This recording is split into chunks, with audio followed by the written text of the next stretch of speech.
Assalamualaikum warahmatullahi wabarakatuh. Saya Arya Gara Kristania Rukmana Putra dengan NIM 221511002 akan menjelaskan mengenai pekerjaan saya, yaitu pembuatan batik 2 dimensi menggunakan bangun dasar pada mata kuliah komputer grafik.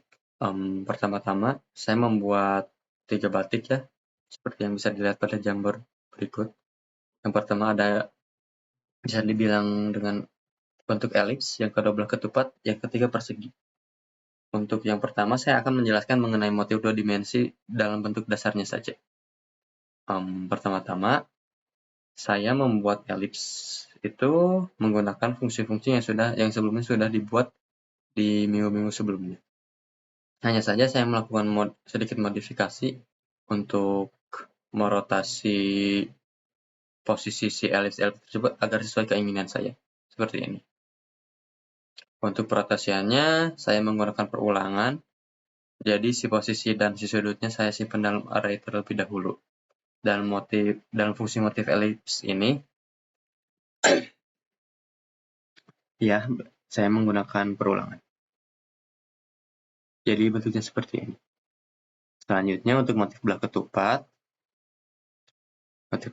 ya, saya menggunakan fungsi persegi yang sudah saya buat di minggu-minggu sebelumnya. Untuk motif belah ketupat sendiri, pertama-tama saya membuat terlebih dahulu persegi. Persegi ini berada di koordinat 0 dan 0. Untuk S dan U ini, sebenarnya saya agar bisa dianimasikan nantinya. Hanya saja saya menambahkannya karena ini udah termasuk parameternya gitu. Tapi untuk saat ini nilai S dan U itu 0 gitu. Pertama-tama saya membuat perseginya terlebih dahulu. Persegi tersebut akan diassign ke variabel bernama belah ketupat. Lalu, selanjutnya pada proses ini, si persegi yang dimasukkan ke variabel tersebut akan ditranslasi ke koordinat X yaitu 300 dan Y 100. Setelah ditranslasi, maka si persegi tersebut tuh akan dirotasi gitu. Sebelumnya mungkin begini penggambarannya, saya membuat persegi terlebih dahulu, lalu si persegi tersebut saya translasi, lalu saya rotasi bentuk persegi tersebut agar mirip seperti belah ketupat sebesar 45 derajat. Jadi bentuknya itu seperti ini, yang paling besar, yang paling luar belah ketupatnya, yang ini. Selanjutnya setelah dirotasi, saya transform point 2 dimensi belah ketupat tersebut, lalu mencetak belah ketupat tersebut. Selanjutnya, agar belah ketupat tersebut agar menjadi mini-mini atau lebih kecil seperti ini, saya menggunakan fungsi scaling. Fungsi scaling ini sebenarnya sudah dibuat pada minggu-minggu sebelumnya ya. Tidak perlu saya jelaskan lagi. Untuk scaling saya menggunakan memperkecil menjadi 0,4 dan 0,4. Selanjutnya, setelah di scaling, ditransform point 2 dimensi, lalu belah ketupat tersebut dicetak. Cetakannya hasilnya ini. Lalu bagaimana caranya agar belah ketupat tersebut muncul di kanan, di bawah, dan di kiri? Untuk itu saya translasi belah ketupat mini ini agar berada di 3 posisi yang berbeda yang ini. Untuk translasinya sendiri, saya menggunakan, karena yang ditranslasikan itu sebanyak 3 belah ketupat ya. Jadi saya menggunakan perulangan dengan koordinat seperti berikut, yang saya highlight berikut. Nah, pertama-tama saya ditranslasi. Oh iya, koordinatnya ini tuh disimpan ke dalam array, jadi ketika ditranslasi yang diakses itu berupa index array-nya.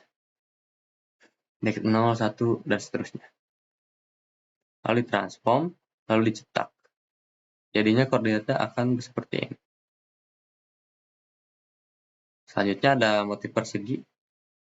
Seperti catur ya, kayak gini. Untuk motif ini saya menggunakan persegi panjang yang sudah dibuat di minggu sebelumnya. Pertama-tama saya membuat persegi panjang terlebih dahulu di koordinat X dan Y. Koordinat X dan Y ini nilainya diterima dari parameter yang dikirim dari main. X dan Y itu 610 dan 15. Kenapa saya 610 dan 15? Agar si persegi yang dibuat tersebut tuh akan berada di kanan atas seperti ini. Kan asalnya tuh di 0,0 atau di kiri atas sebelah sini yang ada elipsnya. Tapi saya pindahkan menjadi di sini. Selanjutnya setelah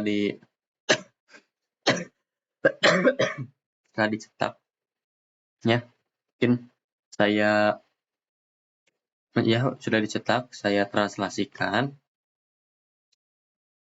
agar si persegi tersebut yang ada di sini tuh berada di bawahnya yang di sini. Saya translasikan sebesar 110 di sumbu Y dan 0 di sumbu X. Setelah ditranslasikan, maka saya mencetaknya, maka hasilnya seperti ini. Ada persegi di bawah dan persegi di atas. Nah, selanjutnya tuh untuk mencetak seperti ini ya, persegi yang kayak berdiri kayak tower ini, berdua ini, saya menggunakan translasi dan rotasi. Untuk translasinya, sebenarnya di koordinat 0,0. Untuk rotasinya agar persegi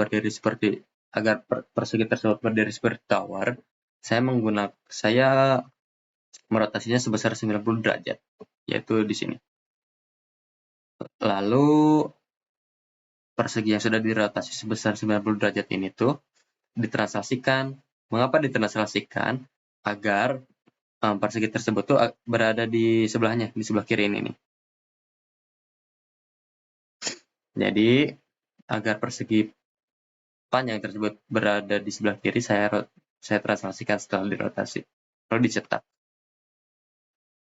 Baik, selanjutnya saya akan menjelaskan mengenai yang kedua, motif dua dimensi. Untuk motif ini, yang pertama untuk elips, saya menggunakan animasi yang berbentuk huruf W, dan yang persegi saya menggunakan animasi bentuk ini ya, segi 5. Untuk yang belah ketepat saya tidak menggunakan animasi apapun. Sebelumnya mungkin saya akan komentar terlebih dahulu dan menjelaskan satu persatu agar lebih fokus pada animasinya. Saya akan mengkomentari animasi untuk elips terlebih dahulu. Ini yang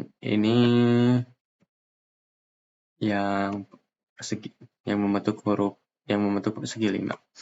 Pertama-tama tuh ada sebuah tahapnya tuh di-assign oleh 1. Lalu untuk nilai X, yaitu sumbu X ya, akan ditambah dengan nilai kecepatan dikali X min direct. Nilai kecepatan sendiri merupakan 5 dan X direct itu 1. Jadi X itu akan ditambah dengan nilai 5 ketika masuk tahap 1.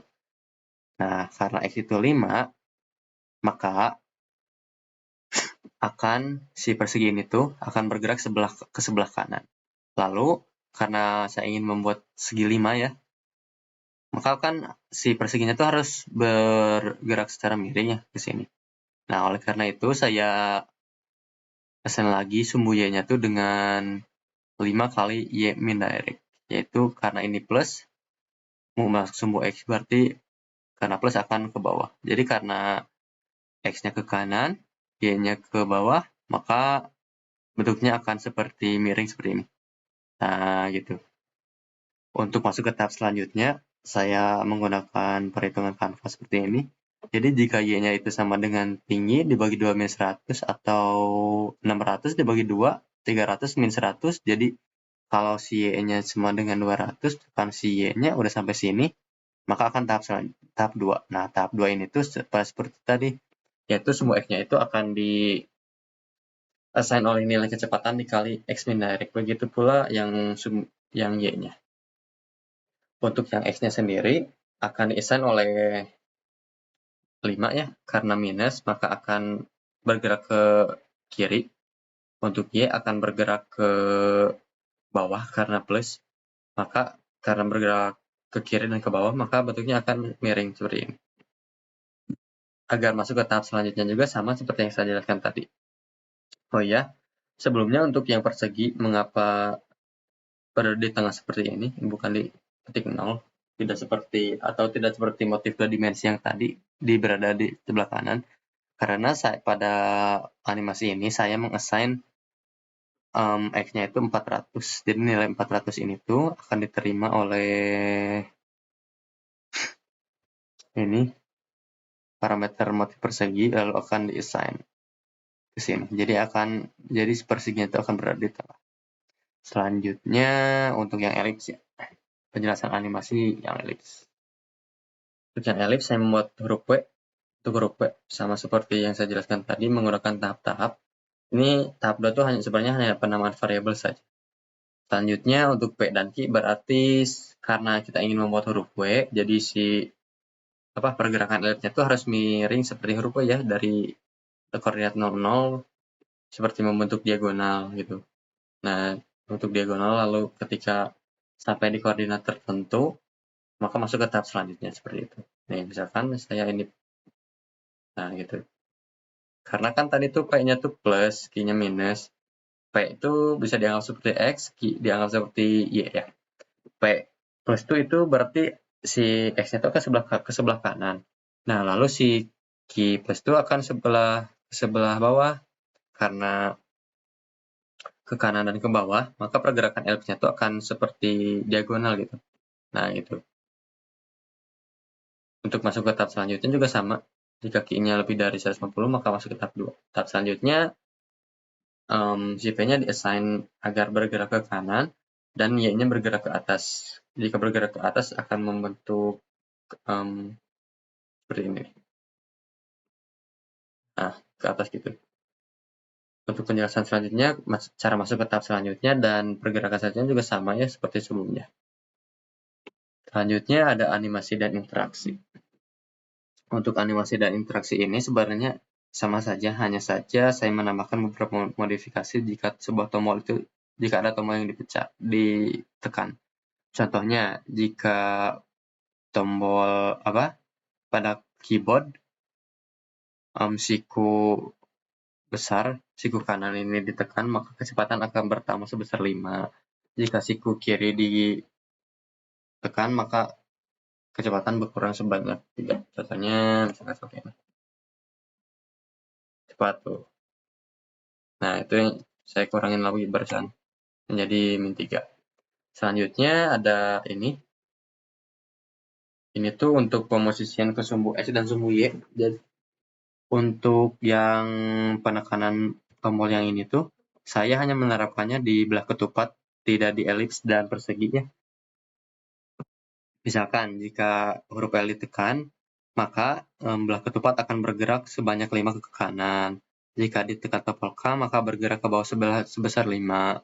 Jika ditekan tombol J, maka bergerak ke sumbu X kiri atau negatif sebesar 5. Dan I juga akan bergerak ke sumbu Y sebesar 5. Pertama-tama, mengapa si belah ketupat ini dapat berubah ininya? Karena pada pemanggilan fungsi ini, pada main akan mengirim sebuah parameter yaitu S dan U. Yang itu jika S dan U-nya bertambah, maka nilai sumbu X atau Y sebelah ketupatnya itu akan bertambah. Pada defaultnya nilai S dan U itu 0. Nih, ini 0.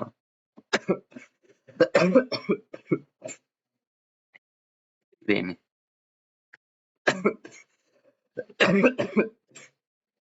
Misalkan saya pada persegi ya, saya menekan tombol I. Nah, kan ke tombol I, maka si belah ketupatnya akan bergerak sebesar 5 ke atas. Tuh. Huruf K akan bergerak ke bawah sebesar 5. Jika huruf L bergerak ke kanan sebesar 5. Huruf J bergerak ke kanan sebesar 5. Gitu, seperti itu. Nah, nilai parameter yang dikirim dari main tadi itu akan ditambahkan ke koordinat ini. Nih. Lalu seterusnya juga sama ketika ditranslasi dan dirotasi agar semua belah ketupatnya itu berpindah gitu ketika tombol IJK atau L-nya itu ditekan. Seperti itu. Sekian penjelasan saya, mohon maaf bila ada kekurangan. Wassalamualaikum warahmatullahi wabarakatuh.